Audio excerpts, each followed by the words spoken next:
Bienvenue dans l'émission Ose ta différence. À ceux qui rêvent d'un monde nouveau, un monde où l'amour serait l'énergie de la vie, du partage, de la solidarité, plutôt que la peur qui isole et anéantit.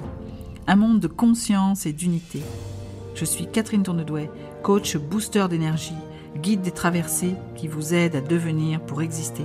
Avec ce podcast, je vous donne rendez-vous tous les lundis matins pour vous offrir un espace d'inspiration avec des clés, des réflexions, des témoignages.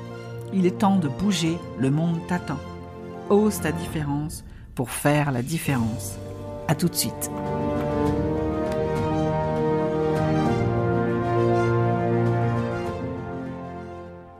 Bienvenue dans ce premier épisode le premier épisode de l'année 2022 en fait. Donc on est à l'épisode 21, mais le premier de l'année 2022. Et j'avais envie de vous parler de ces résolutions de début d'année, justement. C'est très contextuel, parce que j'ai tenté de faire une liste ce matin, que j'ai réussi à faire d'ailleurs, mais que j'ai affinée parce qu'une réflexion m'est venue que j'avais envie de vous partager, et qui consistait à aller creuser au-delà de ce que l'on fait, savoir un peu pourquoi on le fait, et ça a une incidence du coup sur le comment on le fait. Ça me donne tout de suite envie de vous raconter une anecdote que vous avez dû entendre, qui raconte l'histoire de cette femme qui propose la dinde à Noël, et la dinde est amputée, est coupée de toute la partie arrière, et à ses invités qui lui demandent « Mais enfin, pourquoi on n'a qu'une partie de dinde ?» Elle répond « Je ne sais pas, ma mère, on a toujours fait, j'ai toujours vu ma mère faire comme ça. » Et que ses invités, étant très interloqués et la challengeant pour comprendre, mais enfin, il doit bien avoir une raison, elle décide d'aller interroger sa mère, et sa mère de lui répondre « J'ai toujours vu ma mère aussi faire comme ça. » Et que toutes les deux, à force de s'interroger, mais de l'intérêt de couper la dinde presque à moitié, poussent sa propre mère à elle à aller interroger la sienne. Et elle finit par apprendre qu'en fait, elle qui avait aussi toujours vu sa mère faire ça, elle finit par apprendre que sa propre mère le faisait parce que le four était trop petit. Donc c'est intéressant, ça invite à réfléchir à ces résolutions que l'on prend en début d'année parce que ça s'est toujours fait. Et que ça permet de challenger le pourquoi on le fait, et que je crois profondément que ça a une incidence sur le résultat, parce que je ne sais pas vous, mais combien de fois j'ai pris des résolutions sur une liste longue qui, dès le 2e mois, j'en avais déjà abandonné la moitié parce qu'elle n'avait pas de sens, et en tout cas quand je faisais le point en fin d'année, je n'avais pas fait grand-chose, ou peut-être pas ces choses-là.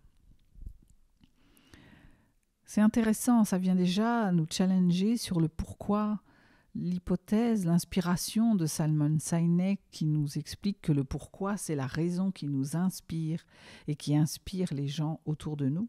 Et c'est un formidable moteur pour passer à l'action. Et ça vient dire qu'au-delà de ces résolutions que vous prenez, il y a aussi le contenu de cette longue liste de choses que vous décidez de faire parce que vous pensez qu'elles sont importantes à réaliser. Et pour illustrer ça, j'avais envie, pour vous faire part de ma réflexion, j'avais envie de vous raconter ce conte qui pourrait être une source d'inspiration sur la couleur de ce que vous pourriez décider cette année. Le jeune homme qui voulait être scribe. C'était au vieux temps où les princes s'habillaient parfois en marchant pour aller flairer dans les rues les joies et les peines du peuple. Le roi Vikram et son vizir aimaient ces sages randonnées. Or, il advint qu'une nuit froide, comme ils erraient dans un faubourg, l'un vêtu d'habits étrangers, l'autre pieds nus comme un esclave, du fond d'une obscure ruelle leur parvint un air de chanson, des rires, des envols de flûtes et des tintements de tambourins. « Étrange vraiment, dit le roi, une fête en un lieu si sombre. Allons voir cela de plus près. » Ils s'avancèrent dans le noir, butant contre des riens épars et des bestioles galopantes. Les bruits venaient d'une cabane de torchis et de bois pourris. « Comment peut-on rire et chanter dans une misère pareille ?» pensa le roi. Il s'approcha. Par une fente dans le mur, il risqua un œil au-dedans. Il resta muet pendant un instant, puis murmura. « Stupéfiant !»« Sire, que voyez-vous » demanda le vizir. « Un vieillard assis qui sanglote, un jeune homme à l'air malheureux qui joue du tambour, de la flûte, une femme au crâne rasé, veuve ou nonne, je ne sais pas, qui chante et qui danse. L'entends-tu ? Entrons, vizir, je veux savoir ce que ne dit pas ce spectacle. » Il frappa à la porte basse. Au-dedans, silence soudain. Le jeune homme s'en vint ouvrir. « Bonsoir, dit-il, qui êtes-vous ? » ?»« Des voyageurs perdus, lui répondit le roi. Nous cherchons une auberge. »« Vous n'en trouverez pas ici. Voyez, pas la moindre lanterne, ni dans cette rue, ni ailleurs. C'est un quartier de pauvres gens. »« Oh, vraiment, dit le roi, la mine désolée. Si ce n'est pas trop demandé, hélas, nous sommes étrangers, nous ne connaissons pas la ville. Peut-être pourriez-vous nous loger pour la nuit ? Nous ne vous dérangerons pas, nous partirons avant le jour. » « Pardonnez-moi, dit le garçon, nous ne pouvons pas recevoir, ce ne serait pas convenable. Mon père et moi sommes en deuil. »« En deuil, dites-vous ? C'est bizarre. Et ces chants et cette musique qui vous ont attiré chez vous ?» Le jeune homme baissa la tête. « Loin de moi le désir de vous importuner, poursuivit le roi. Mais chez nous, la coutume veut que l'on veille en compagnie de ceux qui souffrent. Parfois, cela fait quelque bien. Votre bon cœur est estimable. Bienvenue chez nous, voyageurs. » Ils entrèrent dans la cabane. Une lampe au plafond fumait. Le vieillard salua les hommes. La jeune femme prestement tira son châle sur son front. Le garçon sourit tristement. « Je vous vois perplexe, dit-il, j'en suis confus. Évidemment, vous ne savez rien de nos vies. Mon père a trimé durement pour m'élever selon son cœur. Son rêve était de me voir scribe au palais de Sa Majesté le roi Vikram, béni soit-il. Il s'est usé jour après jour pour me payer la grande école qui a fait de moi un lettré. Savant, je le suis grâce à lui, mais scribe, non. C'est là sa peine. Je n'ai pas pu passer le concours. »« Et pourquoi ?» demanda le roi. « Pas de poste libre au palais depuis des années et pour longtemps. » « Votre deuil est-ce donc cela ?» Le jeune homme hésita. « En vérité, dit-il, un songe magnifique a visité mon père hier au soir à peine couché. Dans la lumière du sommeil, il a vu un prince venir ce soir dans sa maison. Il nous apportait le bonheur. Nous l'avons attendu. La nuit est passée, il n'est pas venu. Et voyez, le pauvre cher homme, il ne peut pas s'en consoler. Il avait voulu que ma femme achète une coupe d'argent pour servir dignement à boire à ce visiteur de haut vol. Il avait honte de ses bols. Comme nous n'avons pas un sou, elle l'a payé de ses cheveux. La coupe ne nous sert de rien, et mon père est triste à mourir. Nous avons chanté et dansé pour le distraire, voilà tout. Nous ne pouvions rien faire d'autre. » Le roi s'émut, baissa la tête, puis la relevant l'œil rieur. « Ami, dit-il, ignorez-vous qu'un concours aura lieu demain dans votre cité du Jain ? Votre prince a besoin d'un scribe. C'est en tout cas ce qu'on m'a dit. Vous devriez tenter votre chance, elle vous sourira, j'en suis sûr. » Le garçon en resta pantois. Le lendemain fut affiché à l'entrée du palais royal ce sujet de dissertation. Un jeune homme joue de la flûte et bat du tambour. C'est la nuit. Une nonne au crâne rasé danse et chante un air amusant. Un vieillard écoute et regarde. Il pleure amèrement. Pourquoi ? Dans la bibliothèque royale, 100 candidats s'évertuent à répondre à cette question. Le jeune homme fut seul à écrire un récit parfaitement sensé. Sa plume fut jugée alerte et d'une enviable élégance. Le jury l'en félicita. Le roi Vikram, qui le reçut, lui dit qu'il était satisfait, car il désirait plus que tout avoir auprès de lui des hommes d'assez respectables vertus pour chanter et danser malgré l'adversité. Il eut enfin ce mot: « Sur le mont de la nuit naît la source du jour. » Le garçon s'inclina.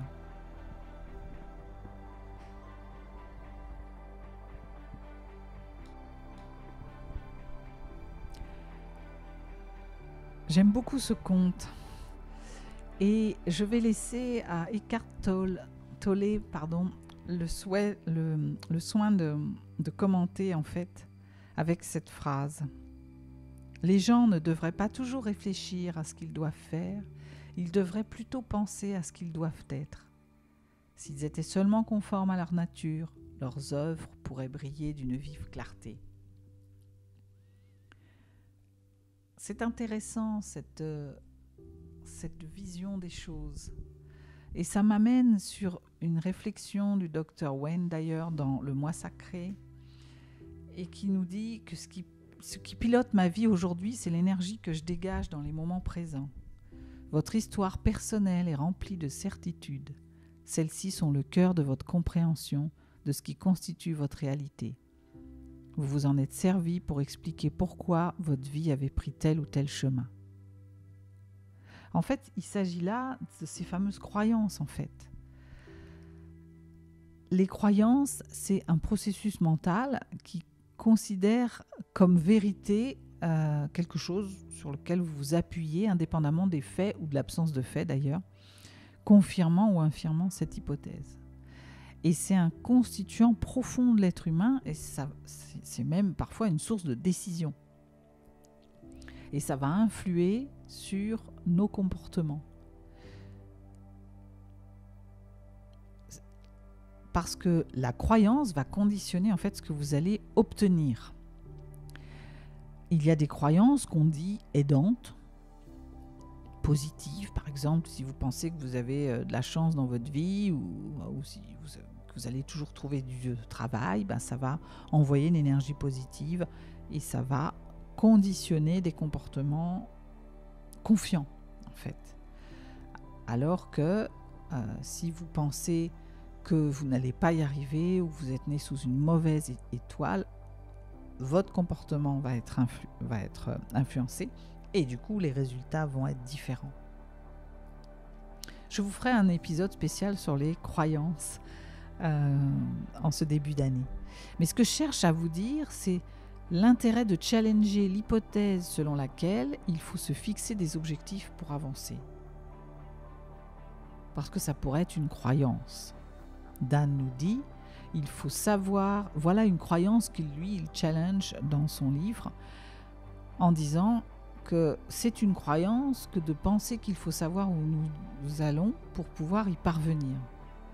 Parce que pour lui, se fixer des objectifs, c'est déjà une manière d'abandonner le présent en faveur d'un plan immédiat pour l'avenir.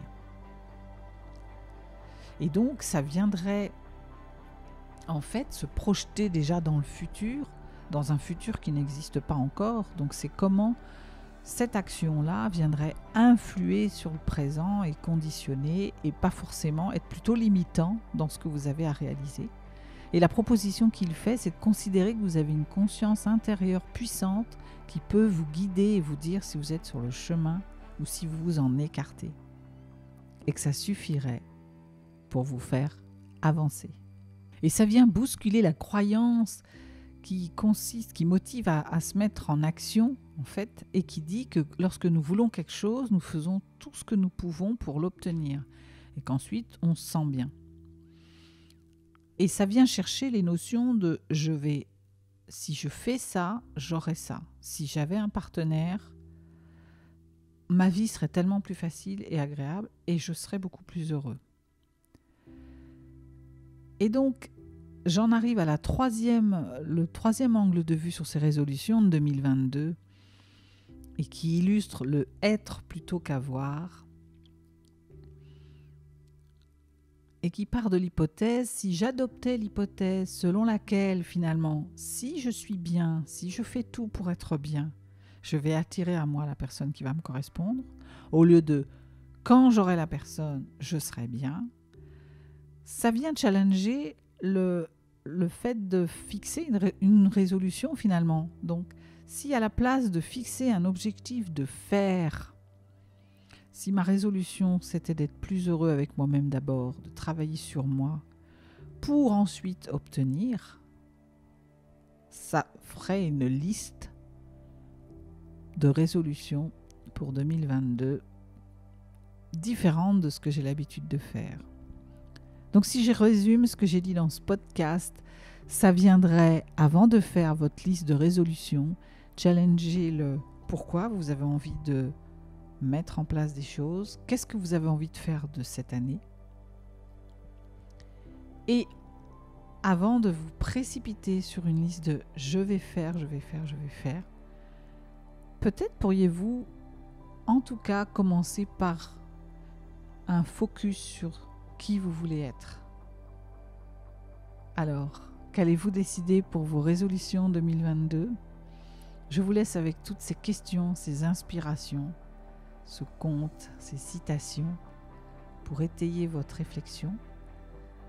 Et rappelez-vous que si vous avez des questions, si vous souhaitez avoir plus d'infos sur ce sujet, je vous invite à rejoindre le groupe Ose ta différence pour pouvoir avoir plus d'infos et à suivre les autres épisodes qui vont revenir sur certains de ces passages que j'ai évoqués dans ce podcast. Je vous souhaite un bon début d'année, une belle semaine et je vous dis à lundi prochain.